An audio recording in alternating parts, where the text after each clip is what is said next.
Hello everyone, નમસ્કાર, જય શ્રી કૃષ્ણ, રામ રામ. કેમ છો બધા? આજનો જે વિડીયો છે ડિપ્લોમા વાળા સ્ટુડન્ટ્સ, B2D વાળા સ્ટુડન્ટ્સ, એન્જિનિયરિંગના સ્ટુડન્ટ્સ, મેકેનિકલ સ્ટુડન્ટ્સ, બધા સ્ટુડન્ટ્સ માટેનો મોસ્ટ ઇમ્પોર્ટન્ટ વિડીયો છે. અને એમાં જો તમે તમારું એન્જિનિયરિંગ, મેડિકલની કોઈ વસ્તુ, ડિપ્લોમા તો D2D ગુજરાતમાં કરી રહ્યા છો અને ગુજરાતના વતની છો તો બેસ્ટ ઇમ્પોર્ટન્ટ સ્કોલરશિપની વાત કરવાની છો. That is called the CMSS scholarship. MYSS scholarship વિશે તમે બધાએ ઘણું બધું સાંભળ્યું છે, સમજી છે, બટ એક નવી તો ના કહી શકું, છે જ ઓલરેડી, પણ હજી પણ ઘણા બધા સ્ટુડન્ટ્સને CMSS સ્કોલરશિપ વિશે થોડો ઘણો ઓછો આઈડિયા છે.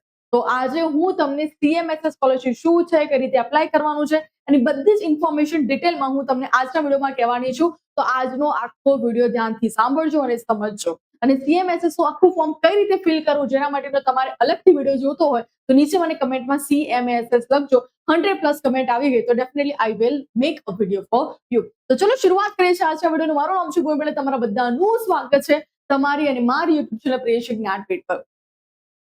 વિડીયોને લાઈક કરવાનો છે, બધા ફ્રેન્ડ્સને શેર કરવાનો છે, કારણ કે આ સબ ચેનલ જે છે ખાલી ને ખાલી તમારે એડમિશન પ્રોસેસ માટે તો છે જ, એની સાથે સાથે તમારા કોઈ પણ સબ્જેક્ટ, જેમ કે ઇંગ્લિશની વાત કરીએ તો એના સબ્જેક્ટ રિલેટેડ પણ વિડીયોઝ અહીંયા આવતા હોય છે. એની સાથે સાથે ઇન્ટર્નશિપના, સ્કિલ્સના રિલેટેડ વિડીયો પણ તમને આપણી ચેનલ પર મળતા રહેશે. તો ખાસ સબસ્ક્રાઇબ કરીને રાખજો.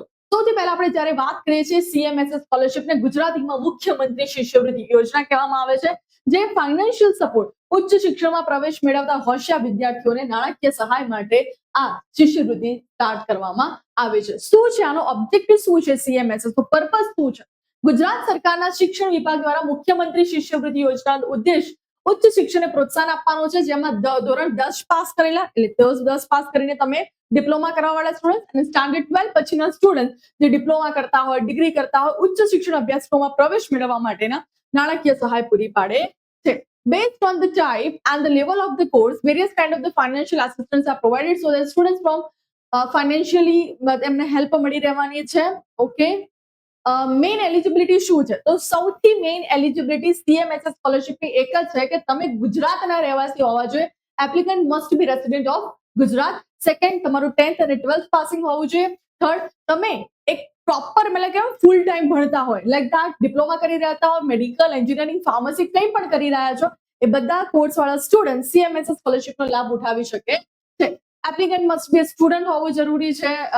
તમારું એડમિશન થઈ ગયેલું હોવું જોઈએ, મતલબ ઇન શોર્ટ તમારી પાસે એનો એડમિશન લેટર હોવો જરૂરી છે. તમારી એન્યુઅલ ઇન્કમ 4.5 લાખ શું દેતો એનાથી ઓછી હોવી જોઈએ. કોણ એલિજિબલ છે? ગર્લ્સ, કન્યાઓ, સૈનિક, મતલબ children of soldiers, children of labourers, શ્રમિક વાલીઓ, શ્રમિક વાલીના બાળકો, ડિસેબલ્ડ સ્ટુડન્ટ્સ, ઓર્ફન્સ, કોઈ વિડો વિધવાના બાળકો, ડાયવોર્સ કોઈ વ્યક્તિ છે તેના બાળકો, બધા જ બધી કેટેગરીના લોકો CMSS સ્કોલરશિપ એપ્લાય કરી શકે છે. બેનિફિટ ડિટેલ્સ અહીંયા લખી છે કે મેડિકલ કરે છે, ડેન્ટલ કરે છે તો એમને કેટલા પૈસા મળશે, ડિપ્લોમા વાળા સ્ટુડન્ટ્સે, એન્જિનિયરિંગ વાળા સ્ટુડન્ટ્સે અને બીજું કોઈ શિક્ષણ કરતા હોય તો એમને કેટલા પૈસા મળશે. કયા કયા ડોક્યુમેન્ટ જોવું છે? હું પહેલા જ વાત કરું છું કે જ્યારે કોઈ પણ તમે સ્કોલરશિપ એપ્લાય કરવા બેઠો છો ત્યારે તમારે પહેલા ખાસ જોઈ લેવાનું છે કે શું તમારી પાસે બધા ડોક્યુમેન્ટ અવેલેબલ છે કે નહીં, અને પછી જ તમારે ફોર્મ ભરવા બેસવાનું. તો પહેલા તો માર્કશીટ જોશે કે તમે 10th અને 12th પાસ કર્યું છે, એડમિશન પ્રૂફ જોશે, એડમિશન લેટર, ઇન્કમ સર્ટિફિકેટ જોશે, તમે ગુજરાતના રહેવાસી છો એનું રેસિડેન્સી પ્રૂફ જોશે, બેંક ડિટેલ્સ જેમાં પૈસા આવશે, કાસ્ટ સર્ટિફિકેટ, SC/ST બિલોંગ કરો છો તો કાસ્ટ સર્ટિફિકેટ પણ આપવું પડશે, તમારો ફોટોગ્રાફ અને બીજા જરૂરી દસ્તાવેજો. એપ્લિકેશન પ્રોસેસ, પોર્ટલ વિઝિટ કરવાનું, ફોર્મ ભરવાનું, ડોક્યુમેન્ટ્સ અપલોડ કરો અને સબમિટ કરો. That's it and you will get the scholarship. ઘણી બધી એવી સ્કોલરશિપ હોય છે પ્રાઇવેટ, જેમાં બહુ જ બધું વેરિફિકેશન થાય, કોઈ એક્ઝામ પણ આપવી પડે. અહીંયા તો ડાયરેક્ટલી બસ ફોર્મ ભર્યું અને તમને કોઈ પણ મળી જશે. ઇમ્પોર્ટન્ટ ઇન્ફોર્મેશન શું છે? શું તમે અરજી કરવા માટે કોઈ અરજીની ફી છે? તો ના, નથી, બિલકુલ ફ્રી છે. ડિજિટલ પ્રોસેસ છે, હા, ક્યાંય જઈને તમારે ફોર્મ ભરવાનું ને એવું બધું કંઈ છે નહીં. ઓકે, ચલો હવે બેઝિક ઇન્ફોર્મેશન વાત કરીએ. જતા રહીએ આપણે અહીંયા, લખી દઈએ CMSS સ્કોલરશિપ ગુજરાત. જતા રહ્યા ઓનરેબલ ચીફ મિનિસ્ટર સ્કોલરશિપ સ્કીમમાં જતા રહીશું. CMSS છે જ.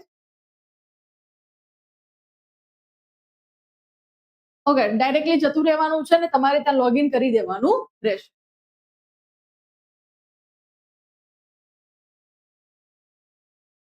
ઓકે, આખો આપણે વિડીયો ફરીથી બનાવશું કઈ રીતે લોગિન કરવાનું છે. સો વેરી મોસ્ટ ઇમ્પોર્ટન્ટ આવી ગયું છે. આ ટાઈપનું પોર્ટલ તમારું ઓપન થઈ જશે. ડન, જોઈ લેજો એવરીવન. હેલ્પલાઇન નંબર પણ છે, એ ફોર્મ ભર્યું કોઈ પણ પ્રોબ્લેમ આવે છે, કંઈ ખબર નથી પડી તો તમે ત્યાં કોલ પણ કરી શકો છો. ફ્રેશ એપ્લિકેશનમાં આપણે જતા રહ્યા, કારણ કે તમે નવી એપ્લિકેશન કરી રહ્યા છો.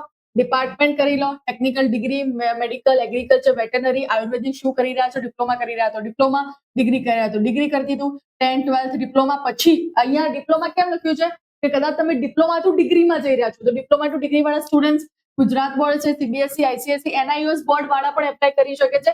ઘણી બધી જગ્યાએ ઘણી બધી સ્કોલરશિપ એનઆઈઓએસ વાળાને એપ્લાય કરવા નથી દેતા, પણ અહીંયા એનઆઈઓએસ પણ છે.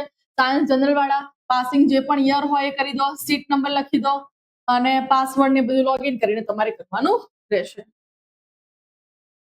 All courses bachelor of engineering વાળા કરી શકે, બી ફાર્મ વાળા, B vocational courses, architecture, pharmacy વાળા સ્ટુડન્ટ્સ, ડ્યુઅલ ડિગ્રી વાળા સ્ટુડન્ટ્સ એપ્લાય કરી શકે છે. Dental, MBBS, BSc nursing, BP audiology, Ayurveda, homeopathy, BHMS, BA, BBA, BCom, BSc, BCS, મતલબ ઇન શોર્ટ ડિપ્લોમાના એન્જિનિયરિંગના બધા સ્ટુડન્ટ જેટલા મતલબ 10th અને 12th પછી જેટલું પણ ભણવાનું આવતું હોય એ બધા જ લોકો આ સ્કોલરશિપ માટે એલિજિબલ છે. તો આજે જ એપ્લાય કરો. મેં તમને પહેલા જ કીધું, જો તમારે વિડીયો જોતો હોય તો તમારે મને કમેન્ટમાં લખવાનું છે CMSS 100+ કમેન્ટ આવી તો definitely I will make a video for you કે આખી પ્રોસેસ કઈ રીતે કરવાની છે. ચેનલને ખાસ કરીને સબસ્ક્રાઇબ રાખજો અને બધા જ સ્ટુડન્ટ્સને શેર કરજો તાકી બધા જ સ્ટુડન્ટ્સ, ગુજરાતના સ્ટુડન્ટ્સ આ સ્કોલરશિપનો ફાયદો ઉઠાવી શકે. ટીટીએમ બાબતે ટેક કેર દોસ્તો, જય શ્રી કૃષ્ણ, રામ રામ.